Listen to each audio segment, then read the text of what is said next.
This is the most venomous snake in the U.S. And so is this one. And so is this one. When most people think of highly venomous snakes, they think of the vipers. Large, hinged fangs, big venom glands, and maybe even a little bit of attitude. But America's most venomous snakes don't really have these traits. Coral snakes might be small, but drop for drop, their venom can be 20 times more potent than that of a rattlesnake, and nearly as toxic as some cobras. So what makes the coral snake so unique when compared to our other venomous snakes? And why do these snakes have such a toxic venom? Hey guys, I'm Zachary Gray, and today we're going to be taking a closer look at the coral snake. But before we hit the field and find these animals on their own turf, we first need to know what a coral snake is. Coral snakes are an elapid, a family of snakes that typically has short fixed fangs and an extremely potent neurotoxic venom. Coral snakes are actually our only mainland elapids here in the US. In the elapids, you have a lot of very notorious relatives like cobras, mambas, and even the brown and taipan snakes over in Australia. Those are all cousins of the coral snake, and they can be found across a wide range of areas in the southern US. Compared to the vipers, who typically have long, hinged fangs and normally lean more towards the hemotoxins, it's clear that these snakes live very different lives. And we'll talk about why in just a little bit. Now, I've been lucky enough to encounter all three species of coral snake that can be found here in the United States. So I'm fairly familiar with these animals here, but worldwide, there are over 110 coral snake species. With close to 30 old world coral snakes and a little over 80 new world species, there's a lot of variety in the coral snakes. Split across 5 different groups, these guys actually typically dominate more tropical environments. But despite there being so many species globally, we only get a tiny fraction of them here in the US. And the first and arguably most iconic species is the eastern coral snake. Oh, coral! Yeah! Nice! He's skinny, but it's a coral. Found throughout the southeastern United States, this species spends most of its life hidden underground or in really dense vegetation, where many people are going to be walking by these snakes every single day without even realizing it. Their favorite habitats are usually very sandy, like coastal scrub or longleaf pine savannas in the southeast US, most commonly being found in Florida and South Georgia. But sometimes you can find them in crazy wetland habitats like mangroves and even some islands, especially off the Florida Keys. The eastern coral snake is certainly the largest of the 3 American coral snakes, with a really lanky build and those iconic bright colorations, usually consisting of red, yellow, and black bands that wrap fully around the body. Another coloration key with coral snakes is they oftentimes have a black snout with that yellow band right behind their eyes. And they don't tend to have a lot of mottling or mixed colorations around their face like many of their mimics, which we'll be taking a look at later. And of course, you've probably all heard some version of the rhyme, red on black, venom lack, red on yellow, kill a fellow. It's a common rhyme that's used to describe and identify when these brightly colored snakes are coral snakes. And here in the southeast for this specific coral snake, this actually can be used somewhat accurately because many of the coral snake mimics down here actually share the same colors with a reversed pattern. But as we'll be talking about later in this video, this does not apply to other areas, and color can only help so much with ID. As Steve Irwin once said, if you see a brightly colored snake, just leave it alone. And I always say, if you can't identify the snake, then you shouldn't be messing with it. Because while bites are rare and completely avoidable, their venom is extremely potent. And there actually have been 2 recorded deaths from the eastern coral snake since the 1960s. The eastern coral snakes are certainly the largest, most venomous, and the most well-known of the American coral snake species. But they're certainly not the most commonly encountered of the coral snakes, and they aren't as unique as other species. Still though, when you imagine a coral snake, it's probably this one. Now you might be asking yourself, why do these snakes have such a potent venom? And the reason is actually because of their diet. While hemotoxic vipers tend to hunt above the ground, stalking, tracking, and ambushing larger, oftentimes warm-blooded prey, these snakes are underground reptile specialists, mostly hunting for small lizards, but more specifically, other small snakes. Neurotoxins work to paralyze their prey quickly before they can fight back, giving these small and oftentimes really fragile snakes a much better fighting chance. Some of the other snake species they eat can actually be just as big, if not bigger, than they are. So that is certainly why their venom is overkill. That's just one of the many differences between coral snakes and our more infamous viper species, but there are certainly a lot more differences. Now, as you take a look across the Mississippi River and move further west into my home state of Louisiana, Texas, and a little bit into Arkansas and Oklahoma, you'll find the Texas coral snake. Unlike their eastern counterparts, the Texas coral snakes are generalists, and they're capable of living in a wide range of habitats, even living in more rural and even suburban areas. It's actually crazy. People will see these guys on little tiny nature trails and even in piles of trash just around their property. You're joking. It's a joke. Oh, he's right there. Can't you see him? He's invisible. Which means they run into a lot more conflicts with people than the other coral snakes in the US. And just like the eastern coral snake, their venom is no joke. But despite being found in closer proximity to people, bites from the Texas coral snake are actually incredibly rare, and when they do happen, the symptoms are oftentimes a lot milder than you might expect them to be.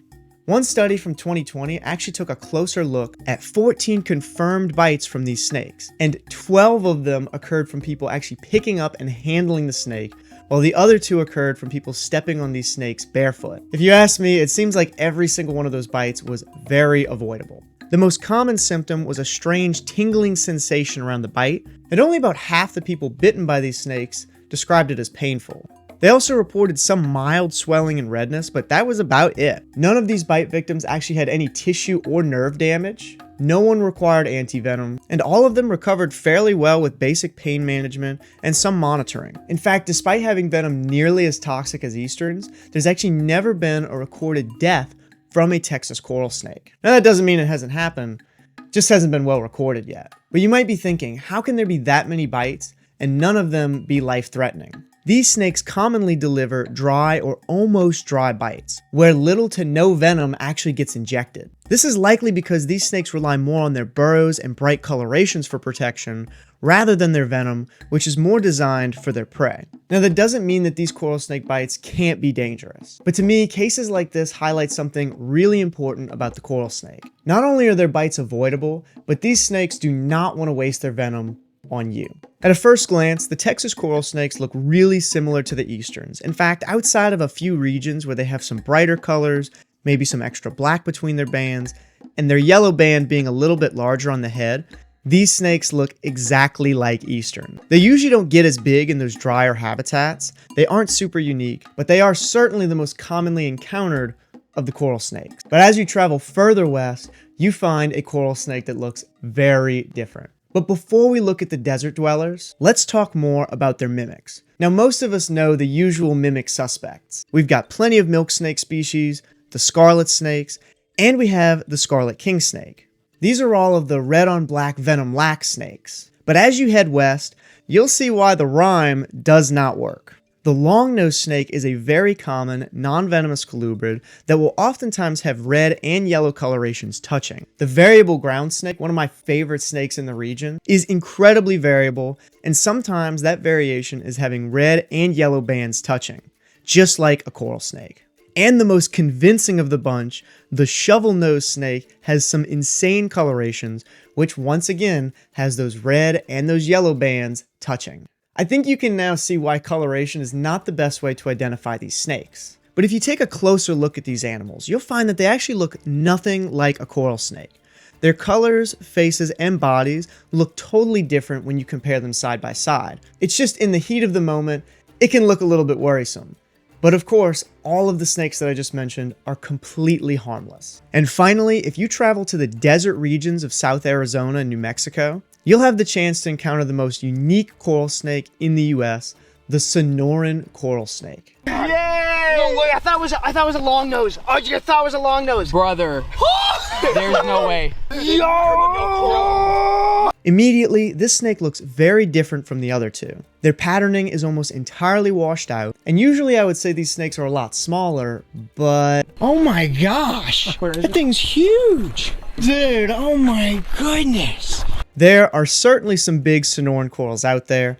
But on average, these are going to be the smallest of the 3 coral snakes. Now you'll notice these snakes look a little bit different from their eastern counterparts. They have a really small head, and their body is even more delicate. And these snakes are actually classified different than their close relatives, and they're the only snake in their genus, which is otherwise known as a monotypic species. Just like the other species, these snakes have an incredibly potent neurotoxin, but they have a lot less venom, and there once again has never been a death from one of these snakes. And bites have only happened when people pick up and play with these snakes. Being as they live in an incredibly harsh desert habitat, they tend to spend most of their life underground. I would say they're certainly the hardest of the 3 coral snakes in the US to encounter, mostly emerging during warm nights or after a heavy monsoon rain to hunt. But overall, we actually know very little about these elapids. In fact, my friends Burke and Jeff took these incredible photos of a Sonoran coral snake eating a thread snake. I definitely got to give them a shout out for this because these are some of the coolest photos I've ever seen, and I could not imagine encountering this. So as you can see, these guys really love eating other small snakes. So whenever the heavy monsoon rains roll through and flush out their prey, it's a good time for these snakes to be on the move to hunt for other snakes. And on our last outing to Arizona, we actually got up close with another one of these elusive coral snakes. Whoa! Have a look at this. Tell you what, it takes some serious luck to come across one of these snakes. This is a Sonoran coral snake. That is actually one of the most venomous snakes we could come across out here. Little elapid, the only elapid out here. What an absolute gem. Just crossing over this little concrete patch. Really typical looking too. Got some nice solid bands on him. That's a score. Well, here we go. This is the Sonoran coral snake, one of 3 coral snake species here in the United States.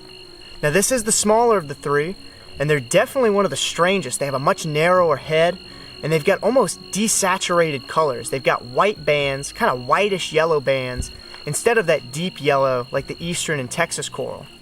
Now unlike the eastern and Texas coral, these guys have a lot more mimics out here in the Sonoran Desert. You're going to get shovel-nosed snakes, long-nosed snakes.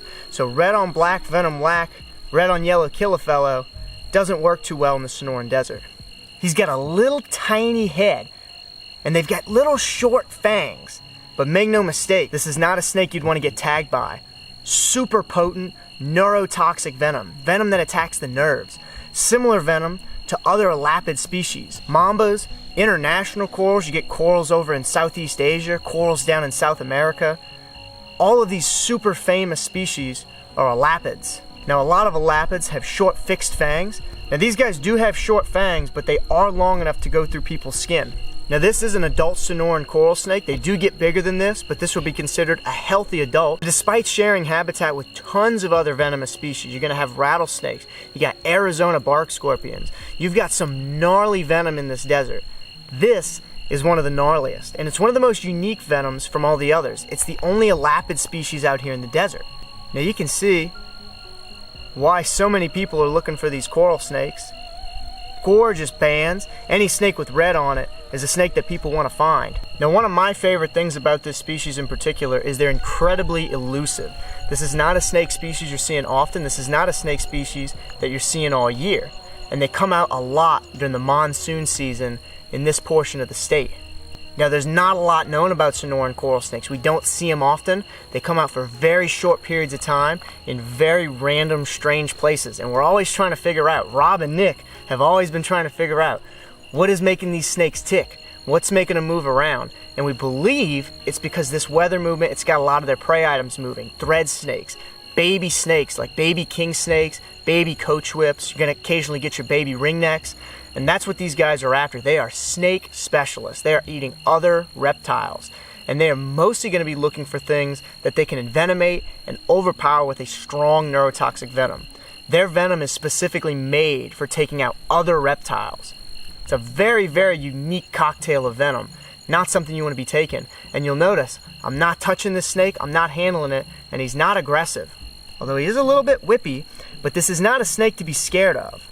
Kind of feels like dealing with a venomous ringneck snake. They're super whippy, and while they're unlikely to bite, they're incredibly venomous. So don't touch these snakes, but don't be scared of them. This snake isn't going to fly at you. They're not aggressive. In fact, if you've got shoes on, that's just good enough protection from a coral snake. They don't have large fangs like pit vipers do.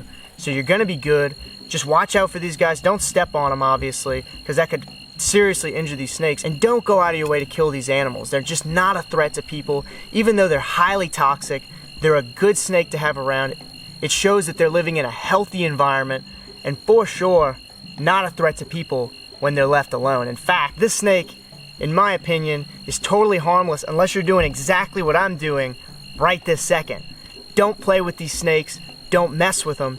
Right now, all I'm doing is showcasing just how placid these animals are, just how whippy they are, and how beautiful they are. This is one of my favorite snakes. I've gotten to see one before, and this is just a stunning experience to have multiple times. I mean, you never know when you're going to see your last one, and it's just an absolute gem. So there's no reason to fear these snakes, even though they hold some incredibly toxic venom. You don't have to stress about them. They're just out here chilling in these deserts, not causing any problems for people whatsoever. Really special animal, and I really am glad that we got to show you guys the Sonoran coral snake. What a beauty. We're gonna go ahead and put this guy back. These are certainly my favorite of the 3 corals, and while they aren't as venomous as the other 2, and they don't get nearly as big, they are certainly a very unique coral snake species, and certainly still not one you want to get tagged by. I have been incredibly lucky to see as many of these snakes as I have, and when you're looking at all 3 of these species side by side, the eastern, the Texas, and the Sonoran, you start to see the true nature of these animals. They aren't aggressive, and their goal certainly isn't to bite people. They're a perfect little reptile hunter, specialized in their underground and nocturnal lifestyle, and they oftentimes are a very delicate, shy animal that do their best to stay out of your way. And we should certainly do our best to stay out of theirs. And speaking of snakes to stay out of the way of, if you want to learn about America's other most notorious venomous snake, the rattlesnakes, make sure to check out this video here where we cover every single rattlesnake species on Earth. Thank y'all for watching this video, and we will see you guys next time.